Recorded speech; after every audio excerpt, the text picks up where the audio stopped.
9 अगस्त पूर्णिमा, और केवल पूर्णिमा नहीं है, बहुत सारी बातें करनी है। ये है सावन की पूर्णिमा, दिन है शनिवार का, और इस दिन है रक्षाबंधन। तो 9 अगस्त शनिवार दिन है पूर्णिमा का, रक्षाबंधन का दिन है, कर्मों का, और दिन है भाई और बहन के प्यार का।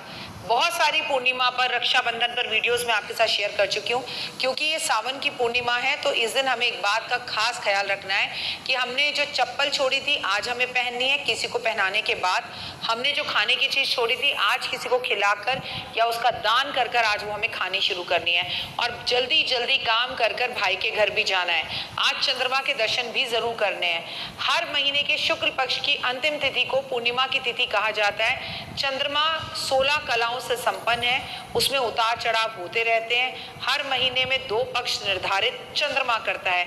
अमावस के दौरान चंद्रमा पूरी तरह से गायब हो जाता है, और वहीं पूर्णिमा वाले दिन चंद्रमा एकदम बहुत ही खूबसूरती के साथ हमें पूर्णिमा पर दिखाई देता है। जिस दिन चंद्रमा का आकार घटता है उसे हम कृष्ण पक्ष कहते हैं, और वहीं जिन दिनों में चंद्रमा का आकार बढ़ता है उसे हम शुक्ल पक्ष कहते हैं। पूर्णिमा और पूर्णमासी को या पूनम की रात भी कहा जाता है, कई नामों से जाना जाता है।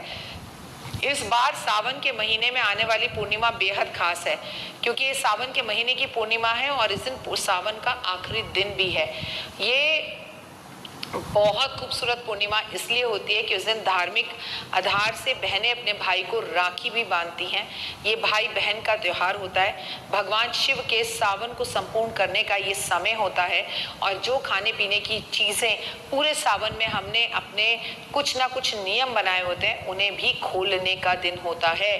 सावन की पूर्णिमा के दिन रक्षाबंधन का ये जो त्योहार मनाया जाता है, बहन अपने भाई की कलाई में उसकी लंबी उम्र के लिए और उसकी बहुत ज़्यादा तरक्की के लिए जो रक्षाबंधन का एक त्यौहार मनाती है, ये कोई छोटा मोटा त्यौहार नहीं है। ये बहन का भाई के प्रति कर्तव्य दिखाता है। सावन की पूर्णिमा कब बनाई जाएगी? 2025 में पूर्णिमा की तिथि आरंभ हो जाएगी। 8 अगस्त 2025 रात को 2:12 पर पूर्णिमा की तिथि संपूर्ण होगी। 9 अगस्त 2025 रात को 1:30 बजे। इस साल हम जो है सावन के महीने की पूर्णिमा उदया तिथि से 9 अगस्त को मनाएंगे। चंद्र उदय का समय जो है वो 6:45 पर रहेगा, तो चंद्रमा के दर्शन जरूर करें। मैं तो कहूँगी कि इस बार अपने घर जाएं, अपने मायके जाएं, भाई को अपने घर ना बुलाएं और एक रात अपने मायके में रुक कर आएं। बड़ी सौभाग्य वाली होती हैं वो बेटियां जो अपने मायके में रुक सकती हैं। सावन की पूर्णिमा, चंद्रमा की पूजा का महत्व। ज्योतिष शास्त्र में 27 नक्षत्र हैं जो कि चंद्रमा से जुड़े हुए हैं, जिसमें से श्रवण नक्षत्र भी है। इस दिन चंद्र उदय के बाद अर्घ्य देकर व्रत को पूर्ण किया जाता है और कुंडली में चंद्रमा की स्थितियों को मजबूत किया जाता है। लेकिन मैं आपसे हमेशा पूर्णिमा से मैंने सावन आपसे शुरू करवा दिया था, तो हमने एक दिन पहले ही शुरू कर दिया था। अब आपको व्रत रखने की ज़रूरत नहीं है पूर्णिमा पे, क्योंकि आपको अपने भाई के घर पे जाना है, राखी बांधनी है, और उसके बाद आप अपना व्रत वहीं अपनी माँ के घर में कुछ खा कर आएँ। अगर अभी आप अनमैरिड हैं तो कोशिश करें भाई बहन पूरा दिन साथ में बिताएं। सावन की पूर्णिमा पर चंद्रमा को अर्घ भाई बहन साथ में दें। सुबह इस दिन जल्दी उठें, गंगा स्नान कर सकें तो करें। इस दिन गंगा स्नान का विशेष महत्व होता, नहीं तो घर में ही बाल्टी में गंगा जी डालकर स्नान करें, बहुत ही उत्तम रहेगा। और भगवान भोलेनाथ की पूजा करें और कुछ अक्षत हाथ में लेकर कहें, प्रभु अगर मुझसे कुछ गलती हो गई हो तो मुझे क्षमा करना, और मैंने जो भी सावन में आपकी पूजा करी है उसे प्लीज संपूर्ण करना। आज आप एक पक्का नारियल, बिना टूटा हुआ नारियल माता पार्वती के समक्ष रखकर आएंगे, और साथ में आप कुछ चूड़ियां, श्रृंगार का सामान भी अर्पण करके आएंगी। आप अपनी भाभी को भी राखी जरूर बांधेंगी, और सबसे बड़ी बात, आप अपनी भाभी से भी गले लगकर उन्हें श्रृंगार का सारा सामान देंगी। ये याद रखिएगा। हो सके तो आज अपने घर में सत्यनारायण भगवान की कथा करें, और बहुत सारे भाई बहन हैं तो मम्मी को सबको बुलाकर अपने घर में सत्यनारायण भगवान की कथा करके सबको बचपन की ये बातें याद करनी है, साथ में जीवन बिताना है। और इससे बड़ी बात कुछ नहीं कि सारा परिवार मिलकर आज भंडारा करे, खाना खाए, मौज मस्ती करें, लेकिन फॉर गॉड से फ़ोन को थोड़ी दूर रख दे। आपको भगवान शिव की भी पूजा इस दिन ज़रूर करनी है। आपका जीवन खुशियों भरा होगा, जीवन की हर मनोकामना पूर्ण होगी।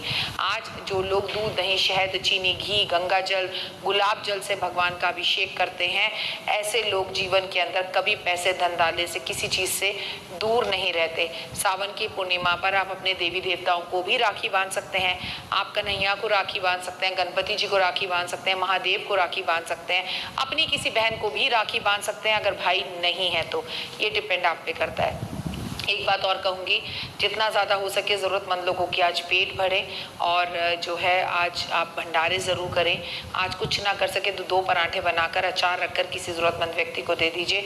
It is more than enough. ज़्यादा ना भी कर पाएँ। और हाँ, एक बात याद रखिए, पूर्णिमा चंद्रमा की पूजा के बिना अधूरा है, तो आज चांद की रोशनी में थोड़ी देर ज़रूर बैठे और चंद्रमा को प्रणाम भी करें। फिलहाल मुझे दीजिए इजाज़त। अपना और अपनों का रखिए बहुत खास ख्याल। लेकिन आप सोचें कि रक्षाबंधन है और सावन ख़त्म हो गया तो इस दिन हम मांस, मदिरा, तामसिक भोजन का प्रयोग कर लें, तो ये गलत है। वैसे भी अगर सावन संपूर्ण भी हो रहा है आज, तो ये बिल्कुल मत भूलिए कि रक्षाबंधन का पावन त्यौहार है।